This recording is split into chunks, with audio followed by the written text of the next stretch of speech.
ताज्या बातम्यांसाठी महान करेला सबस्क्राइब करा आणि बेल आयकॉनला क्लिक करा। डोलगरवाडी किटगाव रोड दुरावस्था प्रकरणात स्वाभिमानी शेतकरी संघटना आक्रमक। 16 ऑक्टोबरला रास्ता रोकोची चेतावणी। दबावानंतर दुरुस्ती कामास सुरुवात। डोलगरवाडी किटगाव रस्त्याच्या दुरावस्थेबाबत महाराष्ट्र ग्रामीण रस्ते विकास महामंडळाला जबाबदार धरण्यात आल्यानंतर आणि रास्ता रोको आंदोलनाचा इशारा देत स्वाभिमानी शेतकरी संघटनेने कडक भूमिका घेतल्यानंतर अखेर प्रशासन हलले आहे। सदर रस्ता देशमुख आणि कंपनी यांनी 10 कोटी 9 लाख रुपये खर्च करून 2000 साली केला होता। तसेच पुढील 5 वर्ष देखभाल दुरुस्ती करण्यासाठी 54 लाख रुपये याची तरतूद केली होती। पण 4 वर्ष रस्त्याची दुरुस्ती करूनही पैसे शासनाकडून दिले नसल्याचे कारण पुढे करून कंपनी रस्त्याची दुरुस्ती करत नव्हती।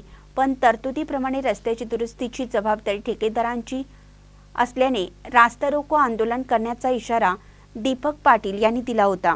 यावेळी पावसाळा संपल्यानंतर कामाला सुरुवात करण्याचे लेखी आश्वासन विभागाकडून देण्यात आले। आजपासून रस्ता दुरुस्ती कामकाजाला सुरुवात करण्यात आली आहे, त्यामुळे प्रवाशातून समाधान व्यक्त करण्यात येत आहे। महानकरी न्यूजसाठी प्रकाश ऐनापुरे, चंदगड।